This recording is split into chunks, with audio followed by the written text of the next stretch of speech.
It's so dark right now, and I'm going to my spontaneous photo shoot of astrophotography.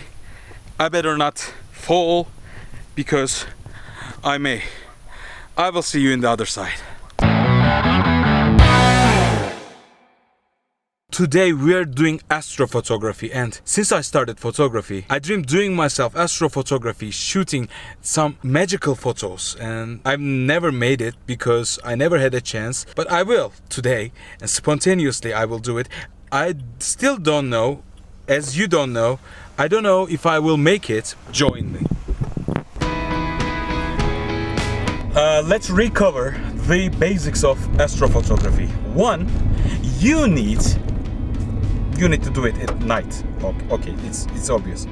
Then you need a place which has zero pollution in terms of light, actually. So we're not in any center of a city or something.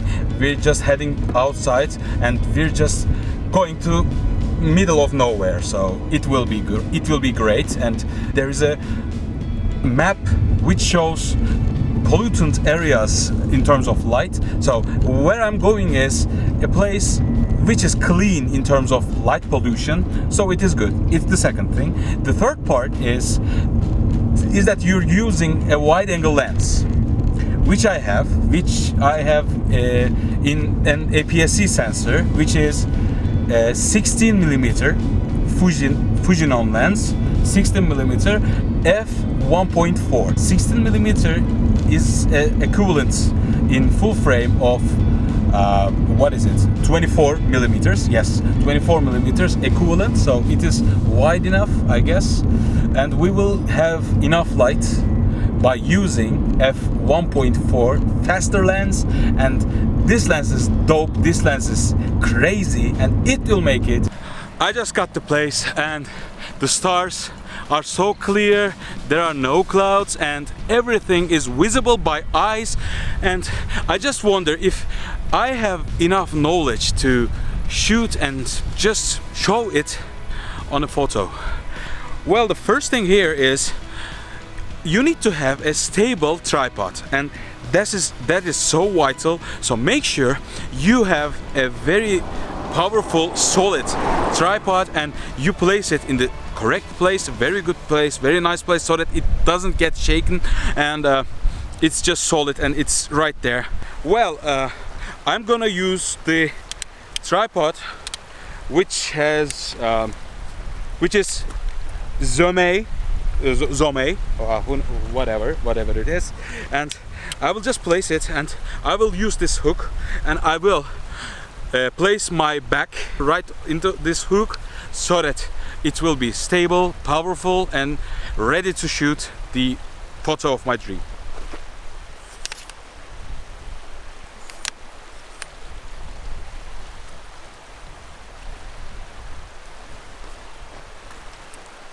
Oh, it's done. Şuna dikkat et bak. Şu anda bana bakmıyor ha. Well, I'm placing my camera to the tripod, and I just can't wait to see the results. You have to make sure that you're manually focusing. I'm leaving you right now, and I will come back with the results. I'm home. There are some good photos right here. I'm done with the color grading. There are some failures as well, I must admit, but this was my first trial, so first experience, there are always mistakes. Let's just check the photos. The first one here is out of focus. Simple as that. This was a photo that I've been able to shoot the Milky Way the first time, but there were clouds. This was taken in 30 seconds. Second photo is overexposed, and also it looks, I don't know, useless. Looks like it looks like nothing. I just didn't like it. Well, the third photo, actually it looks good. Normally we see stars as dots, but Here we see them as lines, actually circles, but not complete circles, because this was taken in 15 minutes. 15 minutes is long for an open shutter, I guess, but for astrophotography, if you want to shoot a whole circle, you should take at least 4 hours of a photo, I guess. But it's good. Well, it's not in focus, so. This one looks like some kind of a magic, but maybe clouds ruined the photo. I don't know. The mountains look good, but I wish there were no light, no artificial light here, because see that reflection. What seconds? Oh, it's taken in 4 minutes. Well, in 4 minutes, this lights diffuse so much.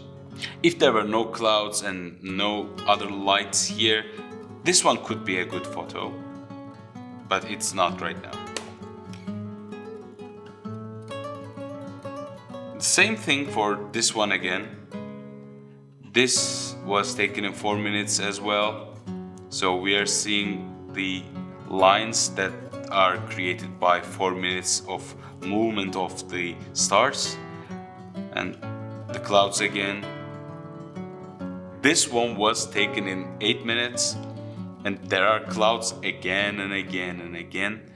I mean, if there were no clouds here and the North Star is just somewhere right here and the other stars are all around that star, it could be a good photo. Is it good? It looks good. Yes, it is. The best is yet to come. Well, this one is the galaxy, and I just want to get rid of the clouds because it's distractive. This isn't a good photo. No. There are tons of it. This looks good. We have clouds, we have mountains, we have a light coming from back of the mountains which creates a silhouette, and here is something, I don't know, a light source somewhere. It looks good, but it's not in focus, I guess. This is in focus, but there's nothing special about it. It is good. What makes it special is, of course, it is the first time that I'm taking those photos, but there are tons of it. Again, same thing. Well, this is not in focus. This is not in... Yeah. This is good. This could be a good photo, but this is not in focus. Don't shake your tripod, okay? Especially during a photo shoot. This photo was shot in 40 seconds, and I don't know in which part of the photo I just shook it. And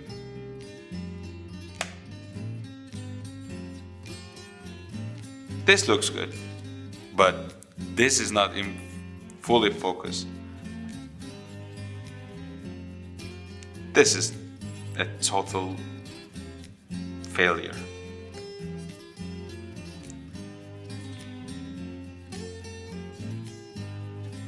Yes, there are tons of stars reminding us how small we are. And the Milky Way is so clear right here. It is in focus and everything is good. I guess it looks good. This one is also one of them. Yes. If this one was in focus, it could be a good photo, but it is not. No, it is not.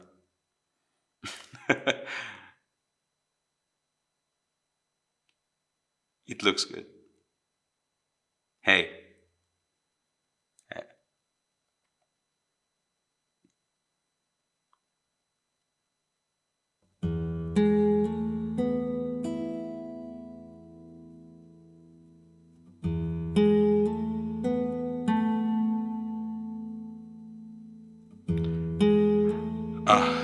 Enough of the silence.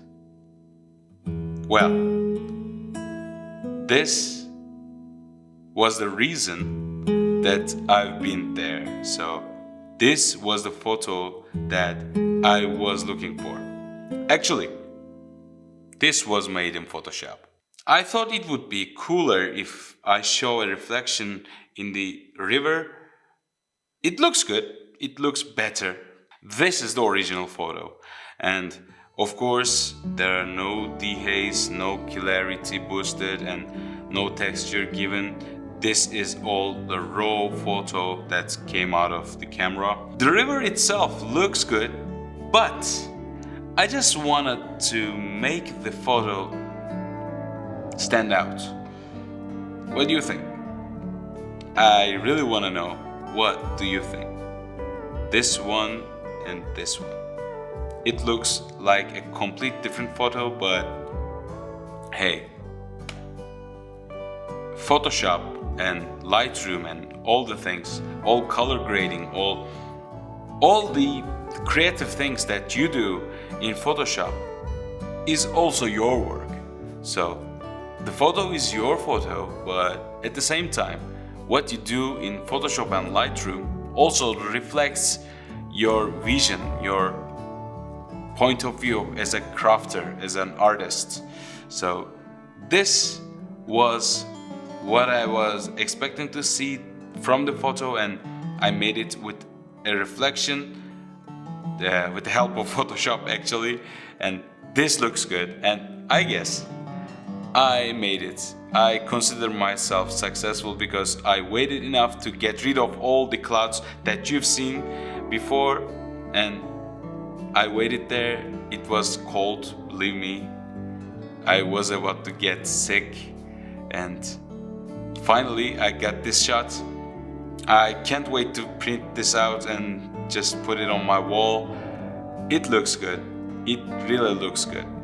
What do you think, by the way? Is this good, or is the original one better? I guess this one looks good. By the way, I used my light, my aperture light. Where is it? It's somewhere here, I guess. I used my aperture light. I was like shaking it, and I lightened this area.